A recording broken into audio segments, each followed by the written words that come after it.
I want you to remember how you feel right now, because that's how you made the people of Queens feel. This is Spider-Man right here. I don't know where this Spider-Man's attitude went during the show, but this is how Spider-Man should be characterized. Your Friendly Neighborhood Spider-Man, yes, the Disney Plus show, actually has a comic that helps fill in the story a bit.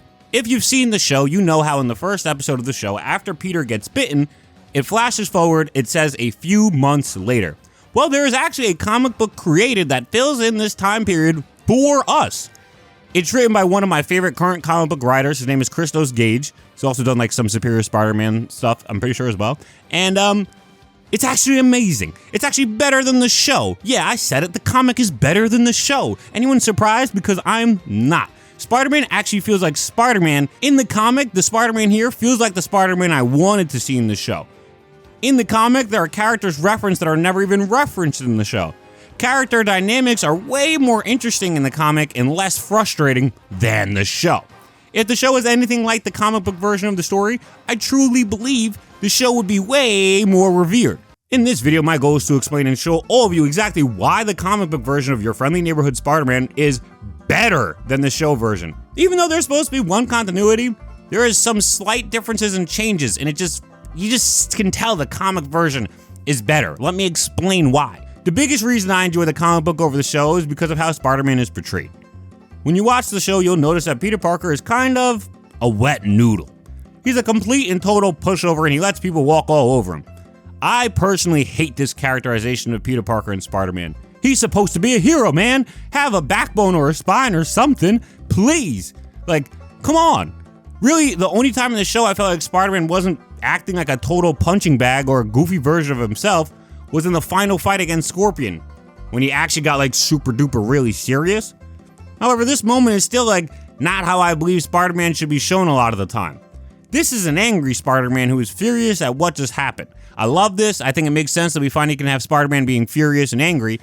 But like, he should feel more emotions than just this, and he can feel anger not to this extreme as well. Like, allowing Spider-Man to have feelings and emotions rocks, but if his only emotions are anger and like ambivalence, it doesn't actually feel like the character Spider-Man. And this is also not the same at all in the comics. Spider-Man in the comics shows so much passion, happiness, anger, frustration. He utilizes his brain to beat the bad guys. In my opinion, it's just a way more accurate version of the character. It's a flat-out better portrayal of the character than the show, unquestionably in my opinion. Moments like this in the comics, Spider-Man claiming that Queens is under his protection and that he cares about the people of the city. Spider-Man isn't just going to get like irate and mad that his family got hurt or something.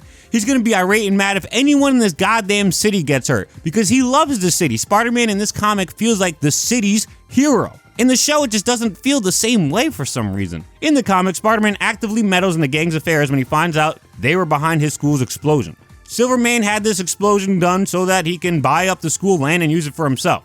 When Spider-Man realizes this, he makes it his personal goal to stop Silvermane. And then when Spider-Man notices the people of New York City fear Silvermane, this only puts Spider-Man into overdrive. He goes on the offense at this point and then actively goes out to stop Silvermane and the enforcers. I fucking loved this, man. Spider-Man tries to stop the bad guys and does a decent job slowing them down. When he realizes how much fear and distress the enforcers and Silvermane are causing the people, he goes in the offensive and immediately puts things down, stops it immediately. This is a Spider-Man that truly cares deeply for his city. Why couldn't the show characterize Spider-Man like this? The next reason as to why I think the comic is better is because the comic feels more grounded and contained, okay? It feels like it makes more sense.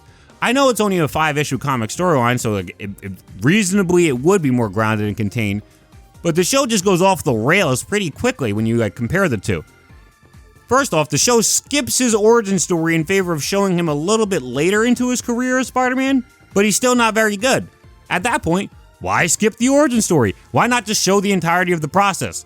They're like actively showing him not be a good Spider-Man at this point. Why not just show the original events? The comic storyline, it's so neat and clean, okay? There's no extra superheroes in the comics. It's straight up, Peter's going to school, the school's totaled and an explosion goes off. He's bit by a spider, he searches the school, he finds the enforcers. Peter realizes the enforcers and Silvermane are behind this all, and he goes out to stop them. Spider-Man fights them off, they make Spider-Man look bad. They try to scare New York civilians, Spider-Man takes the fight to them and shuts them down. Very clean, neat, straightforward, well-written story. No other superheroes or supervillains. It's just a clean-cut, street-level Spider-Man story. You don't hear about Iron Man, Doctor Strange. Instead, Uncle Ben is referenced. Robbie Robertson is referenced as well. Like, these are actual characters, a part of Spider-Man mythos I think we should be referencing more than talking about the greater Marvel Universe. We should focus on Spider-Man before we expand to the greater Marvel Universe, in my opinion. Honestly, the comic almost ruins the show for me. Like, that's how much better the comic is than the show. For starters, the release order of all this stuff, it doesn't even make sense, right? It's a 5-issue comic, so you'd think all 5 issues would come out either before the show started or by the end of the first set of episodes coming out. This way, viewers can read the comic, then watch the first episode, and then when it says a few months later, you're like, oh, I know what happened in those few months. Spider-Man took on the Enforcers and Silvermane and stopped them. However, this is not how things would go. Instead, the first 2 issues of the comic released before the show even started. Fair. But then the show came out, and then 5 episodes were released before the 3rd comic ever came out. It's a bit odd. Then the show ended, and we still got the final 2 issues months later. Horrible planning by Marvel. This is straight up dog shit scheduling. It doesn't even make sense.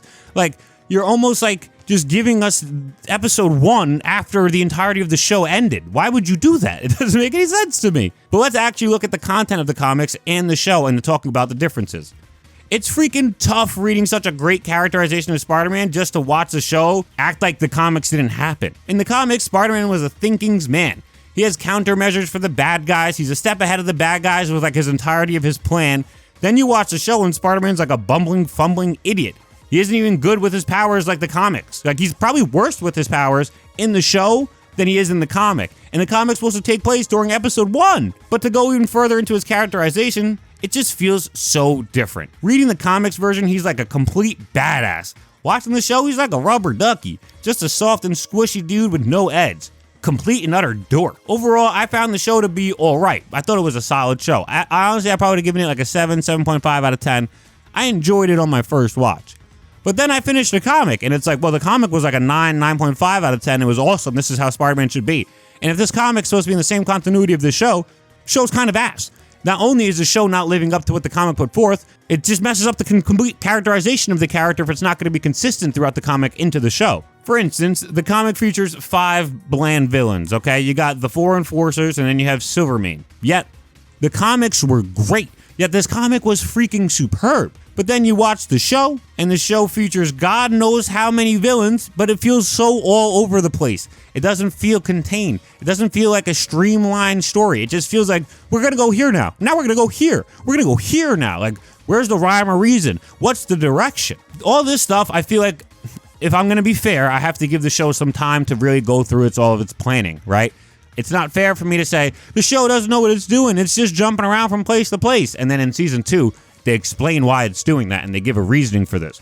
So I'm not going to fault it too much for this. Just as of right now, it's a little jarring. However, I can certainly fault them for this complete and utter botching of Peter Parker Spider-Man's characterization. When the comic is able to show Peter Parker Spider-Man in one way, and the show is going to show him in a completely different light, this is bad, and this is an issue. There's no reason for it to be this inconsistent. The showrunners and the comic creators should be working together on how they want to portray Spider-Man. There's no reason why the show version of Spider-Man should be so much more limp dick, weak bitch than the comic version of Spider-Man, who actually feels like Spider-Man with aura. He actually feels like a hero. He feels like he cares about the city and he knows what he's doing. It looks like we're watching a hero, a child hero, rather than a child bumbling, fumbling, sidekick, stupid idiot. I'm just worried we'll never see this version of Spider-Man again, like, your friendly neighborhood Spider-Man, this version of Spider-Man with this much aura ever again. I don't think it'll happen, because unless they put Christos Gage into the show writing room, it ain't gonna happen. I hope you all enjoyed this video. I had a great time making it. I really loved reading the Your Friendly Neighborhood Spider-Man comics. It gave me like a whole different perspective on the show. Maybe not in the best way possible, because I think the show is worse now than I did going into it or leaving it, but I do strongly recommend everybody should read these comics. They are really good. Gage is amazing. Seriously, the artwork looks phenomenal as well. And it really does give you like Your Friendly Neighborhood Spider-Man in a solid, good light. It's not like you're forcing yourself to be like, well, this is good. It's got some features I like. It's like, no, this is just a great story. I really recommend it to everybody.